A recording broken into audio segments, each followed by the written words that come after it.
At 57, after 31 years of marriage, Margaret Doyle walked out of the Chittenden County Courthouse with a canvas bag, the keys to a 2009 Subaru, and the deed to a clock shop on Main Street in the town of Hardwick, Vermont. It was the only asset her husband's lawyer hadn't bothered to fight for. Richard kept the lake house on Champlain, the retirement accounts, both vehicles in the garage, and the dental assistant 22 years younger than Maggie that he'd been seeing behind her back for 4 years. Maggie drove 3.5 hours into the Caledonia Valley with $347 in her checking account. The shop had been closed since her father died 9 years earlier. His cedar pencil, a number 2, still lay on the workbench beside a slip of paper that read, "The Hamilton Unfinished." She'd come to put the place on the market and move on.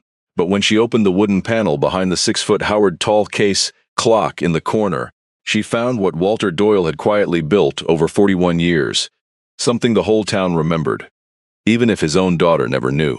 The courtroom smelled like floor wax and old air. Maggie sat in a wooden chair while a judge read the settlement terms into a microphone that made his voice sound like it was coming through a tin can. Richard wasn't there. He'd sent his lawyer, a man named Whitman in a charcoal suit who kept glancing at his wristwatch. "Some men take your house, some men take your name." Richard Doyle took 31 years and called it a fair split. Maggie signed where Whitman pointed. 4 signatures, 2 initials, and her marriage became a stack of paper in a brown folder. The lawyer slid a single sheet across the table. "This is the asset schedule. The lake property, the vehicles, the retirement accounts, and the investment portfolio remain with Mr. Doyle under the terms of the agreement. You retain the Subaru, personal effects, and the real property at 18 Main Street, Hardwick, Caledonia County. The real property." That was what they called her father's clock shop. A building she hadn't seen in over a decade, on a street she could barely remember how to find. Richard's lawyer had appraised it at $8,500 and let her keep it without an argument, a rounding error on his balance sheet. Maggie picked up the canvas bag from under the table. Inside were the things Richard had left on the kitchen counter for her to collect. A jewelry box her mother had given her, a photo album from when Lauren was a child, a coffee mug that said "World's Best Mom" with a chip on the rim. 31 years of marriage, and this is what fit in a canvas bag. She walked out to the parking lot and set the bag on the back seat. The 2009 Subaru had 184,000 miles, a crack running diagonally across the windshield, and a passenger wiper that had snapped off at the base. Richard had bought it for the Bosnian housekeeper who quit after 3 weeks. It sat in their garage for years until Maggie started using it for errands. When the divorce was final, Richard told his lawyer she could keep it. Generous of him. Maggie sat behind the wheel for a long time. She had nowhere to go. The lake house belonged to Richard now, officially, though it had stopped being hers, long before the papers were signed. She had no apartment, no job, no friends who weren't really Richard's friends. $347 in a checking account that would soon have only her name on it. She pulled the deed from the folder on the passenger seat.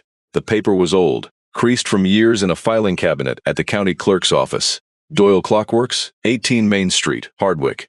Conveyed to Margaret Ann Doyle by the last will and testament of Walter Henry Doyle, deceased. Her father had left her the shop when he died 9 years ago. She'd driven up for the funeral, spent 3 days sorting through his things, then locked the door and never went back. Richard said the property wasn't worth the property taxes, and Maggie hadn't argued. She never argued with Richard about money, about decisions, about anything. That was the deal, though nobody ever said it out loud. You earn it, I'll agree. For 31 years. Maggie turned the key. The engine caught on the 3rd try, coughing once before settling into a rough idle. She pulled out of the courthouse lot and pointed the car northeast into the granite hills of Caledonia County. The drive took 3.5 hours. Interstate gave way to 2-lane highway, which gave way to County Road, which gave way to Route 15, a ribbon of cracked asphalt threading through maple woods that were burning red in late October. Leaves had piled deep along the shoulders, red and yellow and copper, deep enough that Maggie felt like she was driving through a river on fire. She rolled down the window and let the mountain air fill the cabin. It smelled like wet leaves and wood smoke, and underneath that, something older, stones and soils and time. She remembered this road from summers as a girl. Her mother would drop her at the shop in June and pick her up in August. 2 months with Walter, learning to disassemble a mechanical movement, learning to oil a ruby jewel, learning to listen to a clock tick and recognize which gear was running slow. By the time she was 12, she could reassemble a Westclox by herself. Richard had found that charming when they first started dating. Later, he found it embarrassing. A dentist's wife in Burlington who knew how to clean an escapement with Swiss tweezers. He never told her to stop. He just stopped asking about it, and eventually she stopped doing it the way you stop doing anything, when the person closest to you pretends it isn't there. Route 15 climbed higher. The maples thickened around the road. Maggie passed a white clapboard chapel, a diner with a closed sign, a Sunoco station with 2 pumps. Then the road curved around a granite outcrop and Main Street opened up. Hardwick had a population of 3,002 people, according to the latest census. Main Street was 4 blocks long. The red brick building at number 18 stood between a family-run bakery and a Methodist church that had closed in 2011.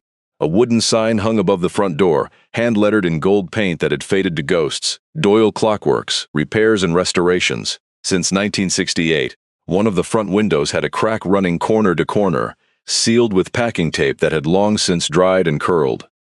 But the building was standing. The brick walls were solid. The door, when Maggie tried it, was locked tight. She fished through the canvas bag until she found the ring of keys from the manila envelope. The second key fit the front lock. The mechanism resisted, then turned with a dry click. Inside, the air was still and thick with dust and the faint smell of clock oil. Late afternoon light filtered through dirty windows, casting pale rectangles across pine floorboards. An oak counter ran along the back wall. Behind it, a pegboard still held rows of tweezers, watchmaker's screwdrivers, loops, and a tiny hand drill no bigger than a fountain pen. And beside the cash register, exactly where he'd left them, sat the cedar pencil and the slip of paper that read "The Hamilton Unfinished." Maggie picked up the pencil. The lead was sharpened almost to a point. She set it back down carefully, in the exact spot, as if any disturbance would betray something. Then she stood still and listened. The shop wasn't quiet. The shop was counting. 73 clocks on the walls were still running. Walter had wound them every Saturday morning, but her father had been dead 9 years, and these clocks were still ticking. Maggie stood inside that sound for a long time before she understood. Someone had been coming here. Someone had been winding every clock in this shop for 9 years. She looked around. The floor was swept. There were no cobwebs in the high corners. The dust on the counter was a few weeks old, not 9 years old. She walked the room, then stopped in front of the Howard Talquace clock in the corner.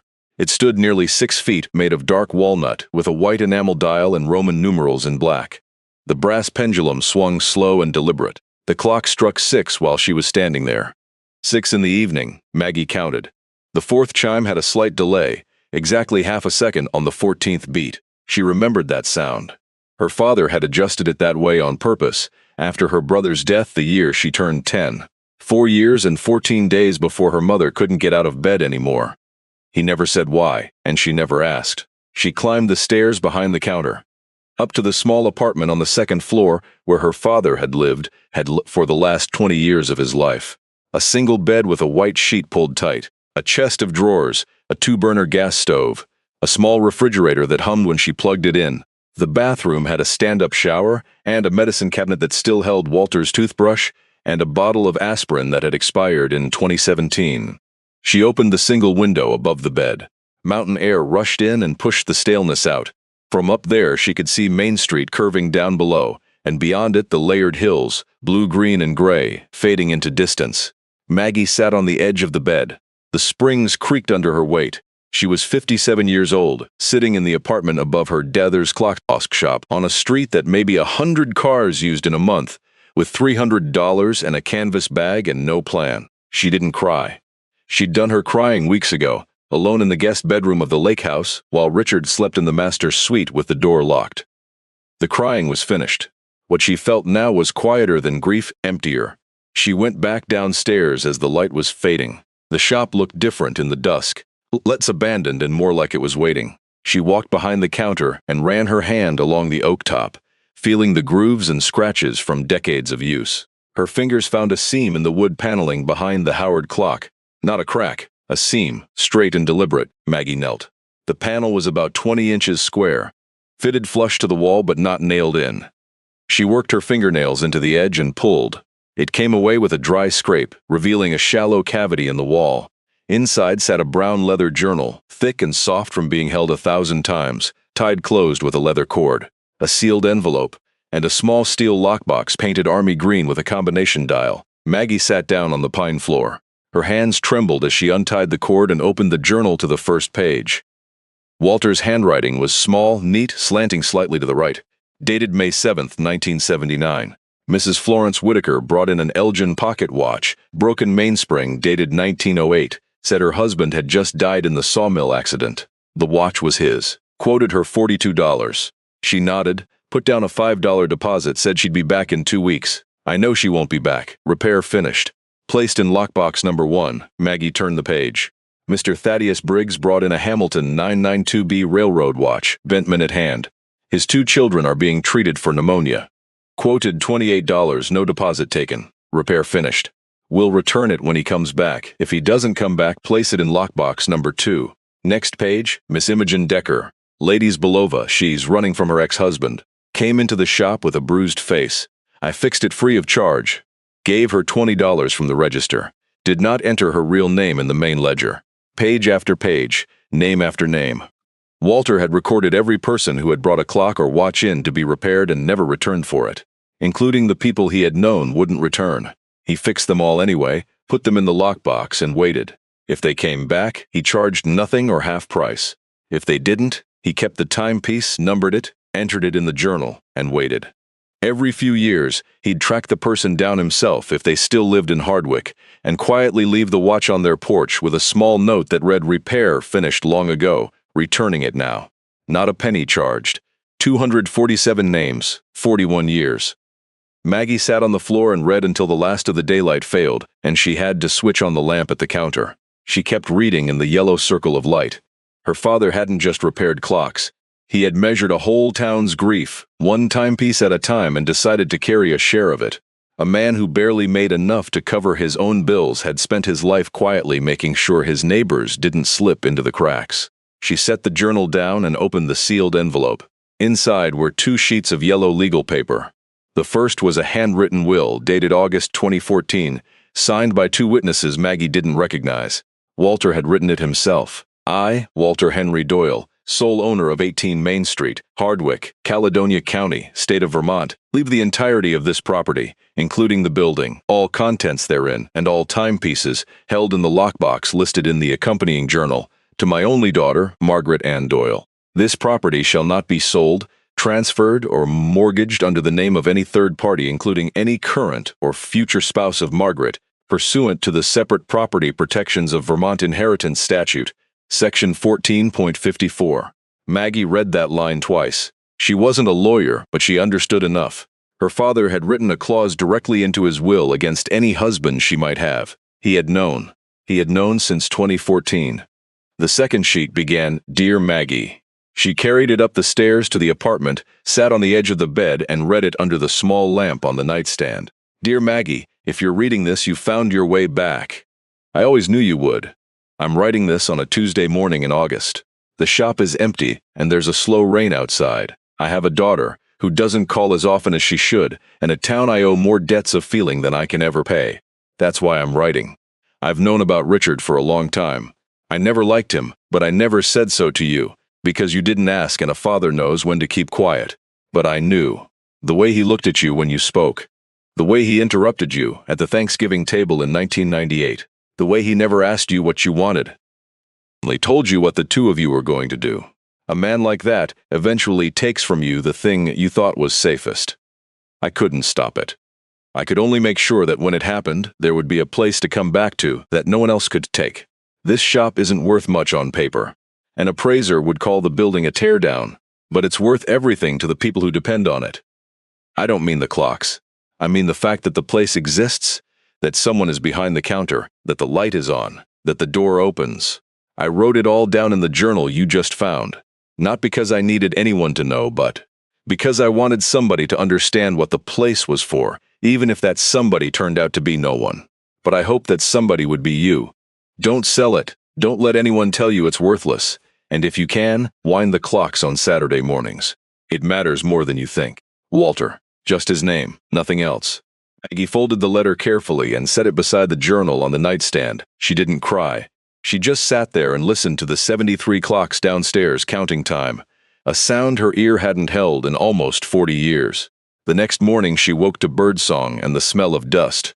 She washed her face in the bathroom sink, brushed her teeth with her finger and a smear of Walter's expired toothpaste. In the little kitchen she found a tin of coffee in the cupboard, still sealed under its plastic lid.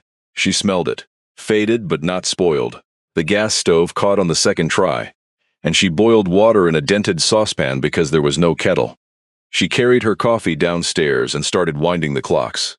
Some only needed a half turn. Some needed a small key that she found in the top left drawer of the workbench, exactly where Walter had always kept it.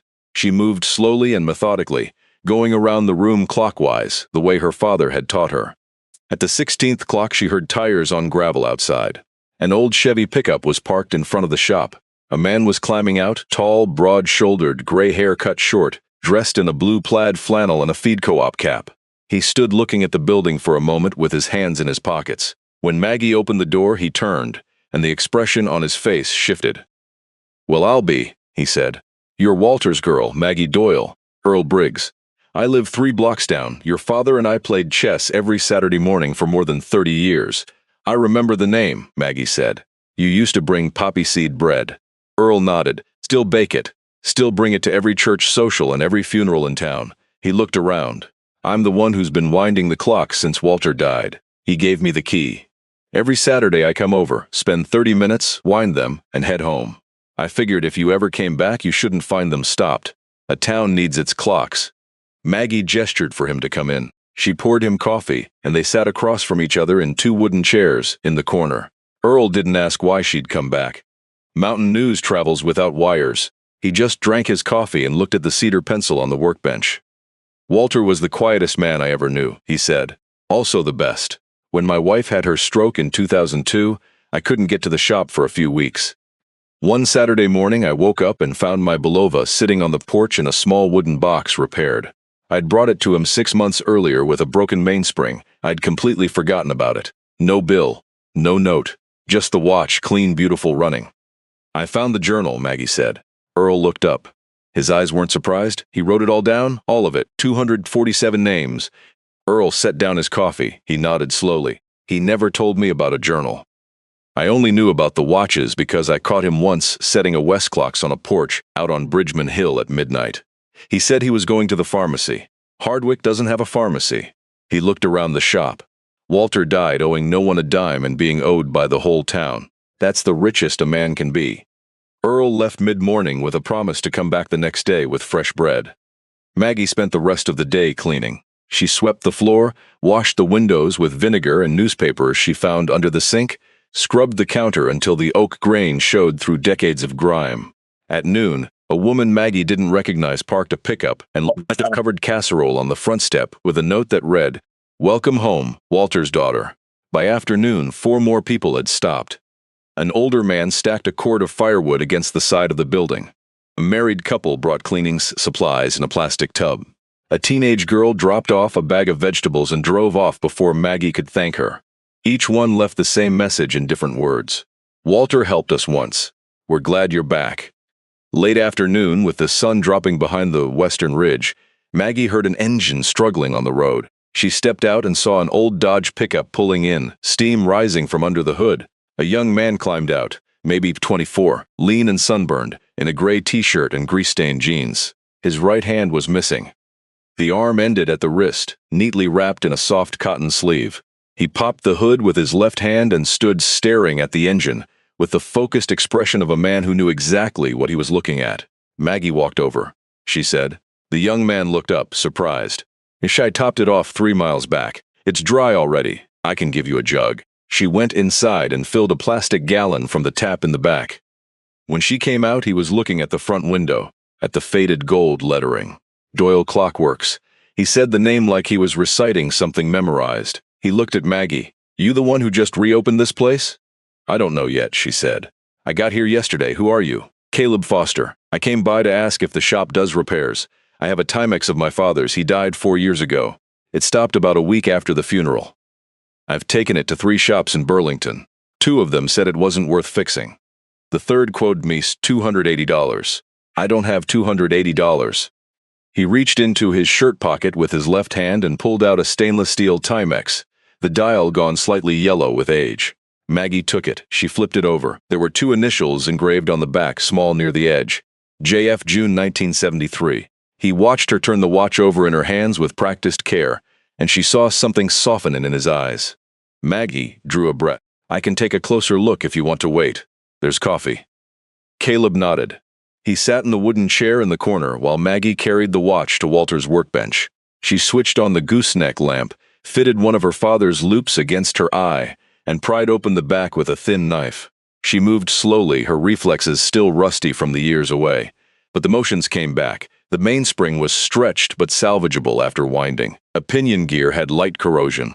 The escapement needed cleaning and a fresh drop of oil. 40 minutes later, the Timex was running. She brought it to Caleb. He looked at the watch, then at her. How much? I'm not charging, she said. This is my first day. You're my first customer. Call it an opening gift. Caleb didn't argue. He just held the watch in his left palm for a long time, listening to it tick. Then he said, almost in a whisper, "Thank you, ma'am." He turned away quickly so she wouldn't see his face. Before Caleb left, Maggie asked, "Do you know how to repair things? Machines, buildings, anything." He thought for a moment.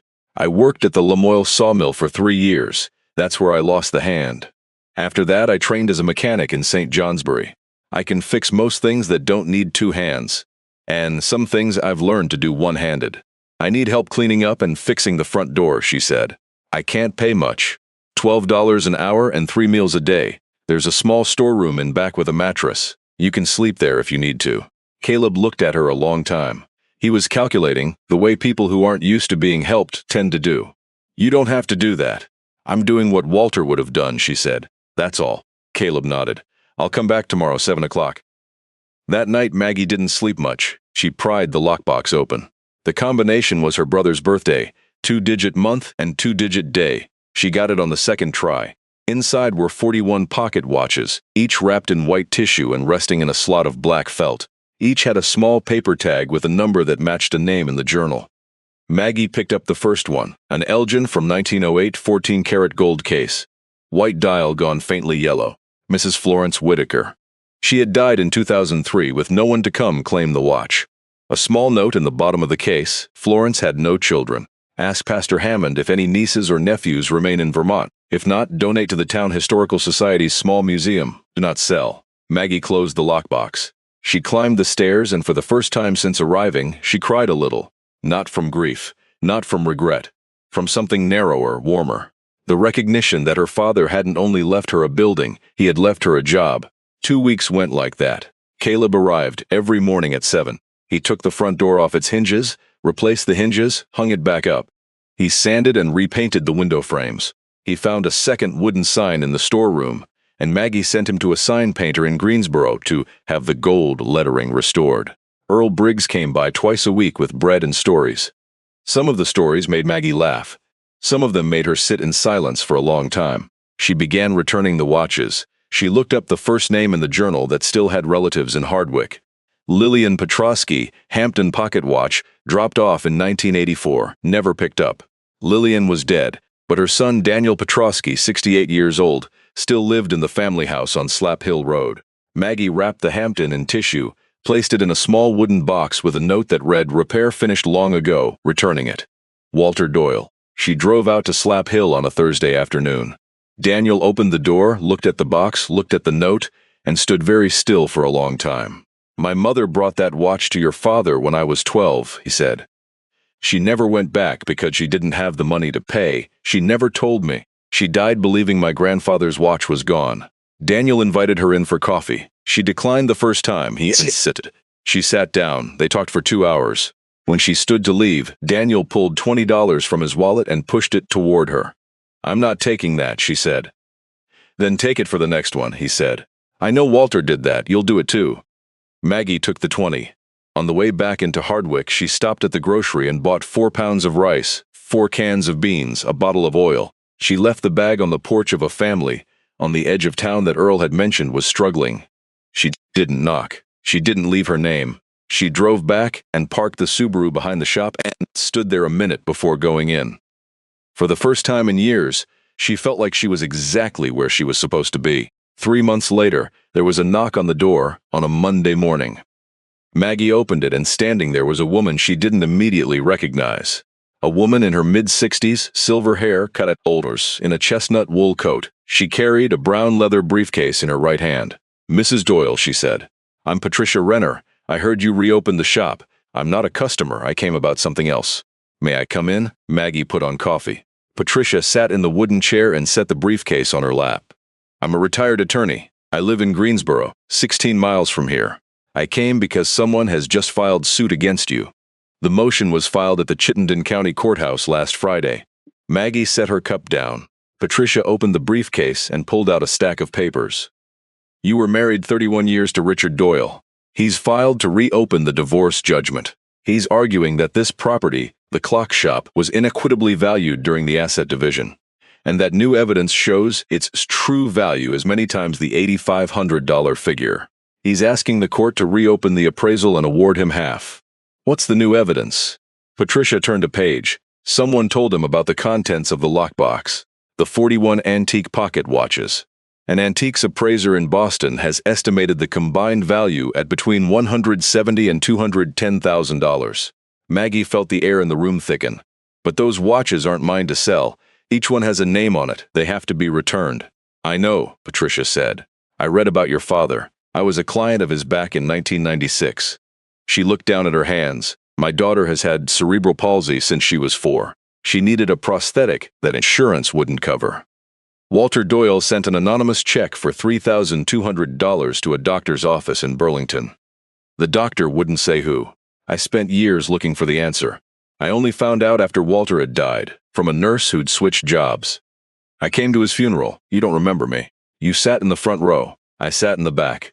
Maggie looked at the woman. Patricia kept going. "I came here for 2 reasons. First, I want to represent you in this case, at no charge. Second, there's a clause in your father's will that your ex-husband's lawyer doesn't know about. Mr. Doyle wrote in his own hand that this property cannot be contested by any spouse, current or future. Section 14.54 of the Vermont Inheritance Statute protects that clause if the will is signed in front of witnesses. I checked. Both witnesses are still alive. They're the town clerk and a local notary. The hearing will be over in 15 minutes. Maggie sat down without remembering standing. Patricia continued. "You only need to do one thing. You need to declare to the court that the 41 watches in the lockbox are not your property to sell. They are held in custody as a repair shop bailment for the original owners or their heirs. Walter wrote that clearly in the journal. We'll enter the journal as evidence. Your ex-husband will have nothing left to argue." Maggie looked out the window. Across the street, Earl Briggs was carrying a sack of flour into the bakery. Caleb was sweeping the porch. A car rolled past on Route 15, and the driver lifted 2 fingers from the wheel in the mountain greeting. "What do I owe you for this?" Maggie asked. Patricia smiled very faintly. "Your father paid for my daughter's prosthetic. This one I owe him. Don't say any more." The hearing took place on a Wednesday morning, 6 weeks later. Patricia stood beside Maggie, set the brown leather journal on the judge's bench, opened it to the first page, and read aloud. She read 4 names: Florence Whitaker, Thaddeus Briggs, Imogen Decker, Daniel Petrosky. She explained that these watches were not property but bailments, repaired and held by Walter Doyle with the express intent of returning them to the original or their heirs. She entered the handwritten will. She pointed out the spousal protection clause. She named the 2 witnesses. Both were present in the courtroom. The judge read for 12 minutes. He brought his gavel down. "Petitioner's motion is denied. This property is protected under the separate property clause. Each item in the lockbox belongs to its rightful owner, not to Mrs. Margaret Doyle, and therefore cannot be contested as marital property. Hearing adjourned." Outside the courthouse, Maggie stood on the concrete steps and looked across the parking lot. Richard Doyle was standing beside his Audi, on the phone, with a posture that didn't quite hide his disappointment. He glanced up and met her eyes. He didn't say anything. She didn't say anything. She just stood there until he got into the car and drove away. Patricia stood beside her. "Sometimes winning doesn't need words," she said. Maggie drove back to Hardwick alone. She parked the Subaru in front of the shop and stood on the porch a moment before going in. Inside, Caleb was wiping down the movement of a wall clock. Earl was setting a loaf of poppy seed bread on the counter. Walter's cedar pencil still lay beside the slip of paper that read, "The Hamilton," unfinished. The 73 clocks counted time. Maggie put the brown leather journal back into the cavity behind the Howard clock. She slid the wood panel back into place. She straightened up and looked around the shop. Behind the counter, she'd pinned a new slip of paper, in her own handwriting next to her father's. It read, Caleb's Timex returned. Lillian's Hampton returned. Imogen's Belova, still searching. 6 months later, on a Saturday morning in spring, Lauren drove up from Burlington. She parked outside the shop and stood looking in through the newly replaced window. She saw her mother sitting at the workbench, loop to her eye, bent over a small watch. She saw Caleb at the counter, pouring coffee, using his left hand and his right forearm with the practiced ease of a man who had learned again. She saw Earl in the corner wooden chair, reading the paper. She stood there 10 minutes before walking in. "Mom," she said. Maggie looked up. She set down the loop and stood. Lauren came around the counter and held her mother. For the first time in almost 2 years. "I'm sorry," Lauren said into her shoulder. "I didn't understand. I thought you were giving up. I didn't realize you were starting." Maggie didn't say anything. She just held her daughter and let the ticking of 73 clocks speak for her. They made coffee. They sat down.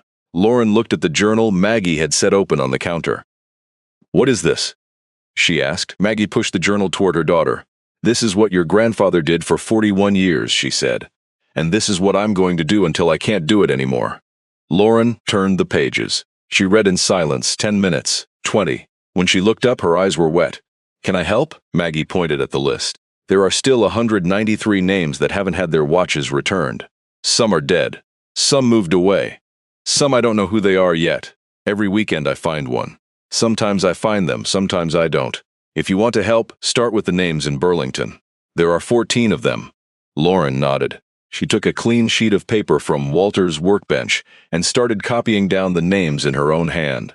Maggie watched her daughter, watched the cedar pencil, watched the slip of paper that read the Hamilton unfinished, and for the first time she understood why her father had written that note and left it on the bench in the last years of his life. Because the work is always there. The work is never finished. That's the beauty of it. That afternoon, Maggie walked Lauren to her car. Before her daughter got in, Maggie handed her a small silver watch, white-dialed, freshly oiled and wound. "This is the lady's Belova," she said. Imogen Decker brought it in 1985. She was running from her ex-husband. "Your grandfather fixed it free and gave her $20. I just found her daughter living in South Burlington. Would you take it to her for me? Her name is Ruby Decker. Address is in the envelope." Lauren took the watch. She nodded. She got into the car and drove off. Maggie stood on the porch until the car was gone around the bend. Then she went back inside. Earl was stacking bread on the shelf. Caleb was adjusting the Howard tall case, the 14th beat still off by half a tick the way her father had left it. Maggie sat down at the workbench, fitted the loop to her eye, and opened up the next watch. She was 57 years old. She didn't owe a soul a dime. She was owed a whole town's worth of ticking. And she was only just getting started.